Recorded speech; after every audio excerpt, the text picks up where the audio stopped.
अब अपन आ जाएंगे jubilee hills elections. Jubilee hills elections में अब ये बताया जा रहा है कि कांग्रेस पार्टी, लाजमी बात है कि हम जीतते बोल रहे, बीआरएस हम जीतते बोल रहे, मागंटी सुनीता का जो भी कैडर है वो हम जिता रहे, हमारे कैंडिडेट को बोल रहे, नवीन यादव साहब का जो भी कैडर है वो हम हमारे कैंडिडेट को जिता रहे बोल रहे। लेकिन आप देखो, जुबली हिल्स बाई इलेक्शन में हुकूमत कांग्रेस पार्टी एक अच्छे कैंडिडेट को, नवीन यादव को टिकट दी। अब नवीन यादव एक रॉडी शीटर है, चिन्ना श्रीशैलम यादव एक रॉडी शीटर है, उनकी फैमिली एक रॉडीइज्म फैमिली है बोल के एक अफवाह बीआरएस पार्टी मार्केट में लेके जा रहे, बीआरएस के पार्टी के कैंडिडेट्स लेके जा रहे। अब सही में नवीन यादव रॉडी शीटर है क्या बोले तो कोई भी पुलिस स्टेशन में नवीन यादव का रॉडी शीट नहीं है।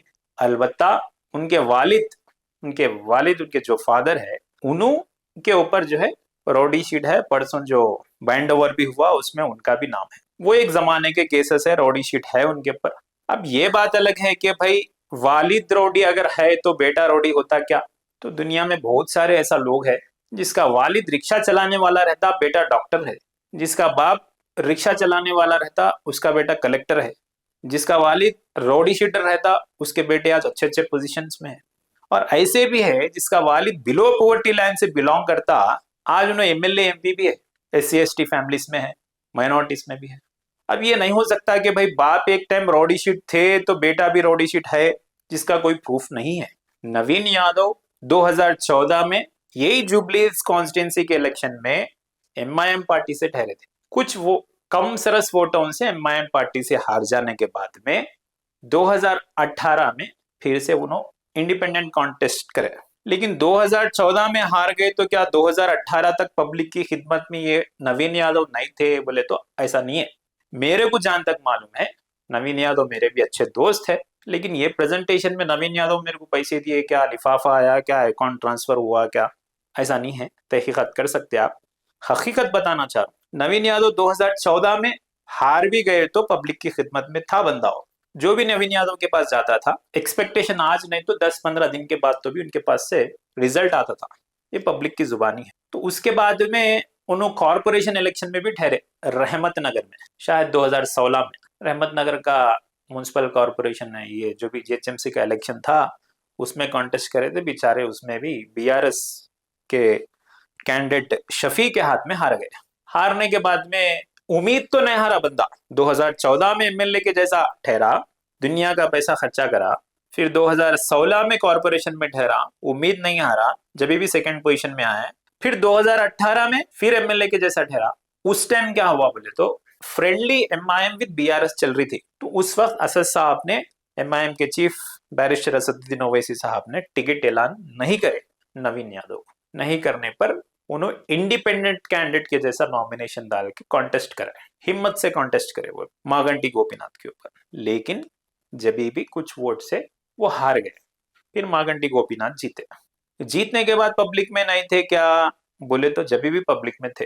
अब समझो 2014 में जो आदमी हारा इतनी उम्मीदों से, फिर 2016 में कॉरपोरेशन में भी कंटेस्ट करा, 2018 में फिर एमएलए के जैसा ठहरा, फिर एमएलए के जैसा हार गया इंडिपेंडेंट। लेकिन एक इंडिपेंडेंट कैंडिडेट सेकंड प्लेस में आना बोले तो बहुत बड़ी बात है। जब मागंटी गोपीनाथ फर्स्ट प्लेस में था तो रीजनल पार्टी नहीं, national party, Indian National Congress party का candidate P Vishnuvardhan Reddy opponent था नवीन यादव को। नवीन यादव को एक तरफ अपोनेंट विष्णुवर्धन रेड्डी और एक तरफ अपोनेंट मागंटी गोपीनाथ। तो एक नेशनल पार्टी का लीडर जिसके वालिद का नाम पूरे तेलंगाना में नहीं हिंदुस्तान में एक अच्छा नाम है, पीजीआर, उनका बेटा पीवीआर, उनके अपोनेंट में, दोनों के अपोनेंट में नवीन यादव इंडिपेंडेंट कैंडिडेट रहने पर थर्ड प्लेस में आना था। लेकिन सेकंड प्लेस में आके विष्णुवर्धन रेड्डी को थर्ड प्लेस में लेके गए। जब सेकंड प्लेस में विष्णुवर्धन रेड्डी आया उतने वोट्स लिए, सेकंड प्लेस में नवीन यादव आया उतने वोट्स लिए, विष्णु को थर्ड प्लेस आया। जब तो जब भी हार गए तो भी पब्लिक में था।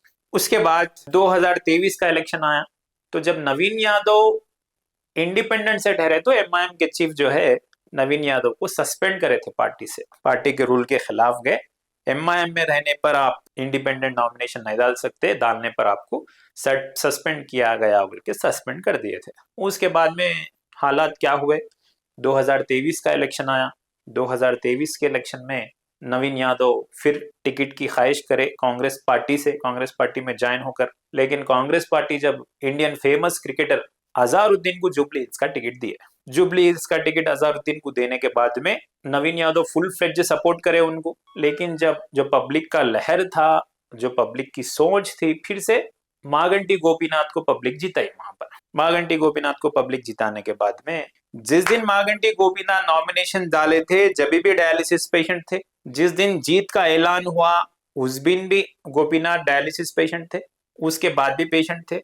फिर मागंटी गोपीनाथ को कई को टिकट दिए वो केटीआर साहब को मालूम। उसके बाद उनका इंतकाल हो गया। फिर ये बाई इलेक्शन है, ये बाई इलेक्शन में फिर से अजहरुद्दीन टिकट की ख्वाहिश करे, नहीं आए। फिर नवीन यादव को असदुद्दीन ओवैसी एमआईएम से सपोर्ट मिला, दूसरे दीगर लोगों से भी सपोर्ट मिला। जो भी हो, नवीन यादव यहाँ की टिकट ला लिए, ला लेके पब्लिक में जा रहे। अब बीआरएस वाले क्या बोलते हैं, पिछले 10 साल 12 साल में 10 साल 12 साल में मागंटी गोपीनाथ जो डेवलपमेंट करे, वो दूसरी पार्ट वो इतना डेवलपमेंट है कि वो डेवलपमेंट से फिर से मागंटी सुनीता को वोट डालते लोग बोल के।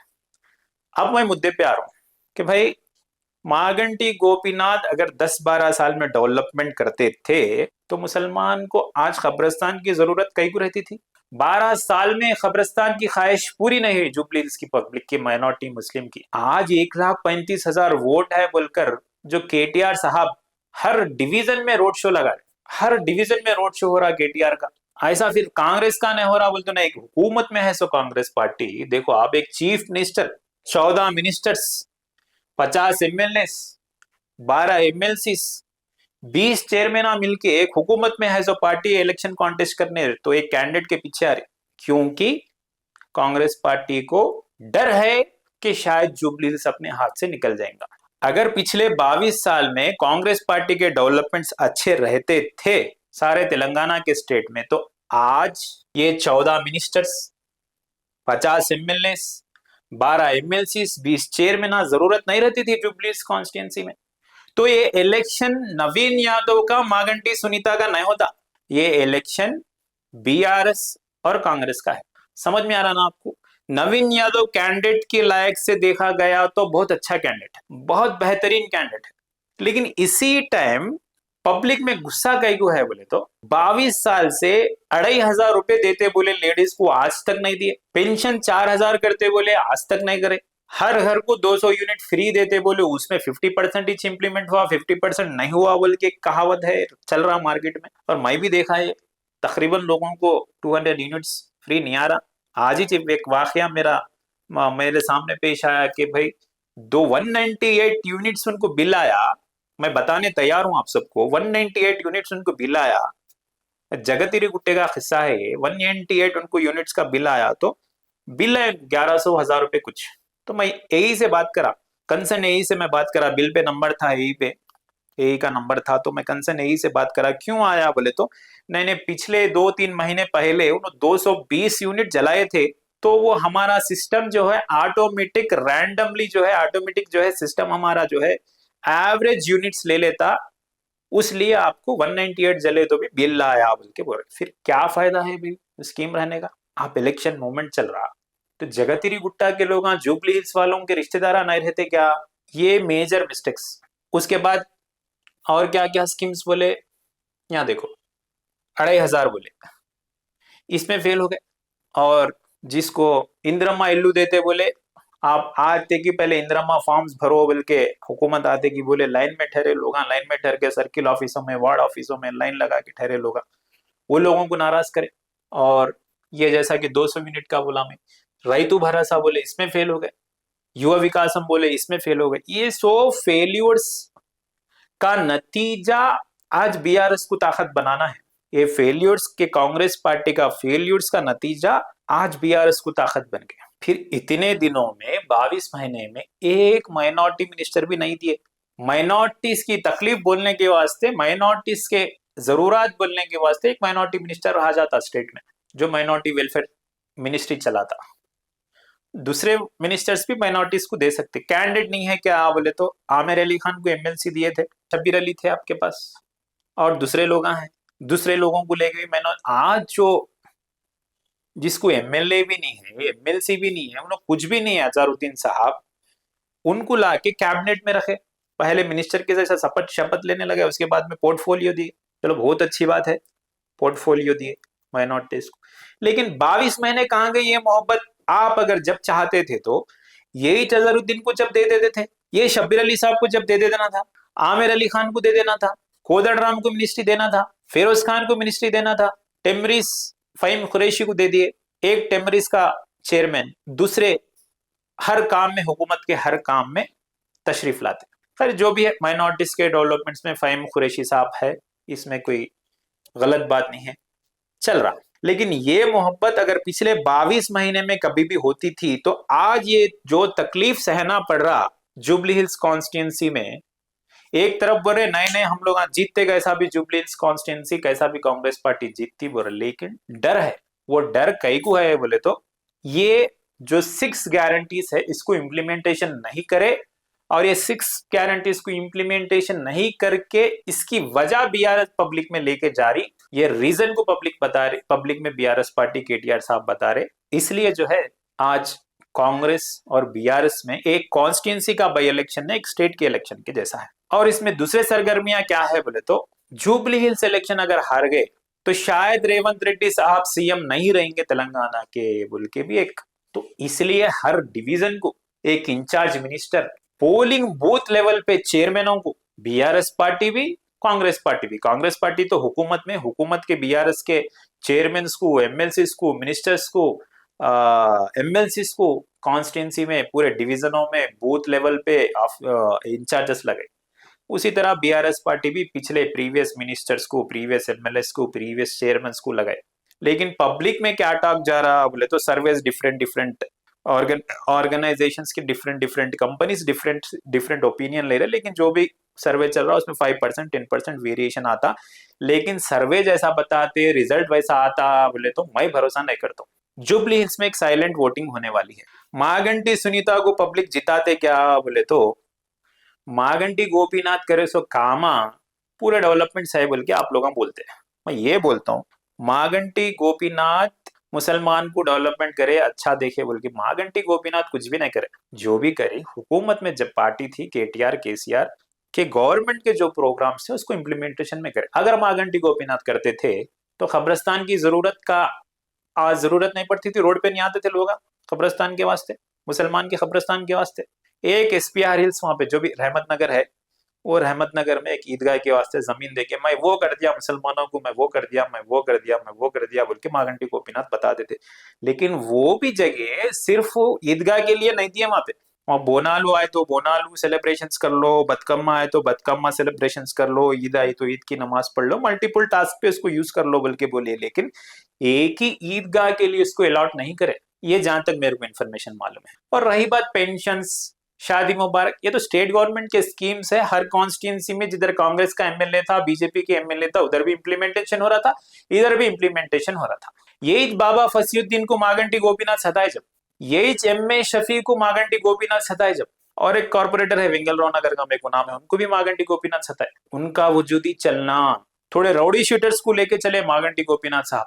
आज जो राउडी शूटर को कैंडिडेट दिए बोल के बीआरएस पार्टी बोल रही, केटीआर साहब बोल रहे, मागंटी गोपीनाथ जब जुबली हिल्स के कॉन्स्टिट्यूंसी में एमएलए थे तो उनकी हुकूमत पूरी राउडी शीटरों से चला, उन्होंने नामा नहीं बोलना चाह रहा हूं। फिर मागंटी सुनीता एक को जीता है तो तेलंगाना में हुकूमत चेंज हो जाती क्या बोले तो नो चांस, बोलने के बातें हैं पूरे, नो चांस।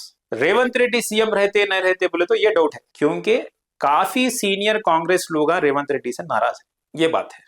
और ये सब एक है, तो दूसरी तरफ परसों एक रहमत नगर में जो है, ये देखो रेवंत रेड्डी साहब क्या बोल रहे हैं रहमत नगर के रोड शो में, कांग्रेस है तो मुसलमान है। सुनो, कांग्रेस है तो मुसलमान है, कांग्रेस है तो आपकी इज्जत है, जब कांग्रेस नहीं है अब कुछ नहीं है। कांग्रेस है तो मुसलमान है, कांग्रेस है तो आपकी इज्जत है, कांग्रेस है तो आप कुछ भी नहीं। तो कांग्रेस है तो मुसलमान है कहते, कांग्रेस है तो मुसलमान की इज्जत है कहते, कांग्रेस नहीं है तो मुसलमान कुछ भी नहीं है कहते। अब ऐसा बोलना चाह रहे थे या गलती से बोले वो नहीं मालूम, लेकिन बोल तो दिए, गलत बात बोले।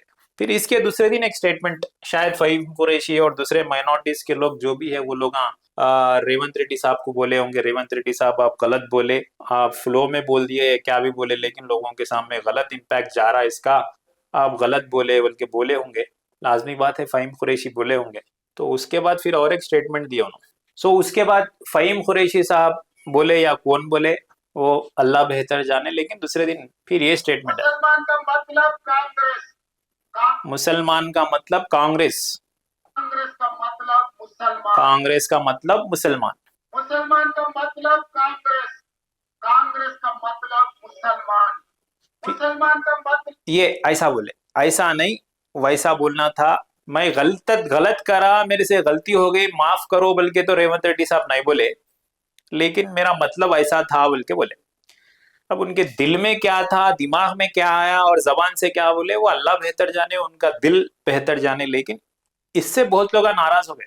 तो पहले रेवंत रेड्डी साहब क्या करना था, कल प्रेस मीट लगाया, माफी तो मांग लेना था, माफी तो मांग लिए तो पब्लिक में शायद दूसरा वजूद जाता था। लेकिन ये बोलने से, उसका काउंटर इसको देने से बेहतर मेरे से गलती हो गई, मैं ऐसा नहीं वैसा बोलने वाला था, मेरे को माफ कर दो बोल के एक छोटे अल्फाज मुसलमानों से अगर मांग लेते थे सर पे टोपी लगा के वही, तो बेहतर रहता था। अब आई बात कैंडिडेट किसको सिलेक्ट करना। तो जुबली हिल्स इलेक्शन में मैं बता दिया आपको कौन क्या है कौन क्या नहीं है। मेरी नजर में नवीन यादव रॉडी शीटर नहीं है, he is a secular candidate. लेकिन बीआरएस पार्टी बोल रही कि भाई नवीन यादव रॉडी शीटर है। Naveen Yadav is not a rowdy sheeter, और ऑन रिकॉर्ड में उन्हों कहीं भी रॉडी शीट नहीं है।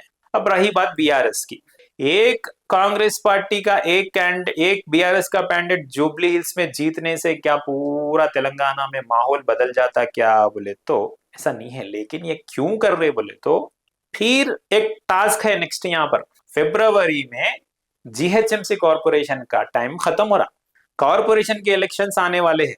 तो ये एक हार गए तो फिर कॉर्पोरेशन भी हार जाते हैं बोल के बीआरएस की नजर में फीलिंग है, कांग्रेस की नजर में भी फीलिंग है। इसके साथ साथ लोकल इलेक्शंस भी है, जैसा कि सरपंच, एमपीटीसी, जेडपीटीसी। अब शायद एक 10-15 दिन में उसके भी डेट आ जाती। वो बीसी रिजर्वेशन के वास्ते 42% रिजर्वेशन के वास्ते कोर्ट को जाके मसला रुक गया था, फिर हाईकोर्ट उसमें फिर पूछे कब लगा रहे डेट, बोलो हम इलेक्शन लगाओ बोले, इलेक्शन को लगाओ बोल के नहीं बोले, 42% रिजर्वेशन रोको बोले, इलेक्शन कब लगा रहे इमीडिएट बोलो बोल के गवर्नमेंट को ऑर्डर दी हाईकोर्ट। अब उसकी डेट भी गवर्नमेंट को देना है। तो ये दो इलेक्शंस कंधों पे है दोनों पार्टियों के, ये दो इलेक्शन दोनों पार्टियों के कंधों पे रहने की वजह से ये सरगर्मी, ये हीटनेस, ये गर्म तोहफा जो भी चल रहा है यहाँ पे, इसलिए चल रहा। सो केटीआर साहब भी जब रोड शोज में आ रहे तो कांग्रेस गवर्नमेंट फेल हो गई, माइनॉरिटीज को नहीं देखे, माइनॉरिटीज को कुछ भी नहीं करे बोले। आप भी फेल हो गए केटीआर साहब, आप 12% रिजर्वेशन में फेल हो गए, आप दलित को मुख्यमंत्री बनाते बोले उसमें फेल हो गए, आप तेलंगाना के मूवमेंट में जो भी मर गए उनको जो है जमीन देते बोले उसमें फेल हो गए, और बहुत वादे हैं जिसमें आप फेल हो गए। 8 मसाजिद के शहीदों के रहने के उसमें अगर आप आज जो रेवंत रेड्डी को बोल रहे आप माफी मांगो मुसलमानों से बोल के, आप भी माफी मांगो, हाँ हमारे से गलती से मसाजिद शहीद हो गई बोल के आप भी माफी मांगो, देखेंगे जब पब्लिक किसकी माफी को एक्सेप्ट करती। सो जुबली हिल्स की आवाम से मेरी गुजारिश है कि सोचिए, अब ये 2 दिन बहुत अहम रहते। आपके पास बीआरएस पार्टी वाले आते, आपके पास कांग्रेस पार्टी वाले आते, वो लोग हम पैसे देने की कोशिश करते, ये लोग हम पैसे देने की कोशिश करते। ये एक सीट से हुकूमत तेलंगाना में चेंज होने वाली नहीं है मेरी नजर में। लेकिन सोच समझ के आपका वोट डालिए। माइनॉरिटीज अहम है, जुबली हिल्स कॉन्स्टिट्यूंसी में माइनॉरिटीज अहम है। माइनॉरिटीज की ताकत क्या है, मुसलमान की ताकत क्या है, मुसलमान क्या कर सकता, किसको जिता सकता, किसको हरा सकता। जुबली हिल्स कॉन्स्टिट्यूंसी एक वजूद है आपके लिए। आज जितने भी लोग सर पे टोपी लगाकर आकर वोट मांग रहे हैं, पिछले 10 साल में नहीं है सो मोहब्बत आज बीआरएस पे आ गई, बीआरएस वालों को माइनॉरिटीज पे आ गई और दूसरे पार्टियों की माइनॉरिटीज पे आ गई। तो माइनॉरिटीज जुबली हिल्स में क्या रोल प्ले करने वाले हैं जुबली हिल्स कॉन्स्टिट्यूंसी के लोग, वोटर्स, सोचो समझो किसको अपना कीमती वोट डालना है। मैं ये नहीं बोल रहा हूं कि कांग्रेस को वोट डालो, मैं ये नहीं बोल रहा हूं मागंटी गोपीनाथ, मागंटी सुनीता को वोट डालो, बीआरएस को वोट डालो, मैं ये नहीं बोल रहा हूं रेवंत रेड्डी कुछ रखो, मैं ये नहीं बोल रहा हूं केटीआर की वापस लो।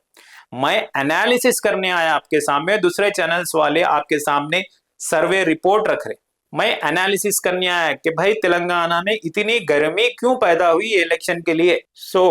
सोचिए समझिए, अपना कीमती वोट किसको देना है 10 बार सोच के डालिए। और एक बार मैं बोल रहा हूं ये एनालिसिस के वास्ते, ये प्रेजेंटेशन के वास्ते, ये बातचीत के लिए ना तो बीआरएस से कुछ मेरे को मिला, ना तो कांग्रेस पार्टी से मेरे को कुछ मिला। पिछले 15 दिन से मैं बेड पे था, अभी भी मैं बेड पे हूं, लेकिन कुछ मेरे दोस्त, कुछ मेरे अहबाब, कुछ मेरे चाहने वाले, कुछ J24 की नाजरीन मुझे मुसलसल कॉल्स कर रहे कि भाई आप एक रिपोर्ट प्रेजेंट करिए, तो मैं रिपोर्ट प्रेजेंट करने आया। अभी भी मेरे पेट में शिद्दत से दर्द है, लेकिन मेरे चैनल के वास्ते, जुबली हिल्स की आवाम के लिए मैं यहाँ पर आया हूँ, आपके सामने मुखातिब हुआ हूँ। आप सोचिए, समझिए, और एक बार बोल रहा हूं मैं, KTR साहब, आप भी वो माइनॉरिटी से गलती करे, कांग्रेस पार्टी भी माइनॉरिटी से वो गलती करी, आप दोनों भी माफी मांग लो माइनॉरिटी से, देखेंगे जब पब्लिक किसको जिता दी। सो देखते रहिए व्यूअर्स J24 न्यूज। आप सबके लिए शुक्रिया, मेरा ये प्रेजेंटेशन देखने के लिए शुक्रिया। मेरे लिए दुआ कीजिए, अभी मेरे पेट में दर्द है, ज्यादा देर मैं ठहर नहीं सकता। शुक्रिया, अल्लाह हाफिज।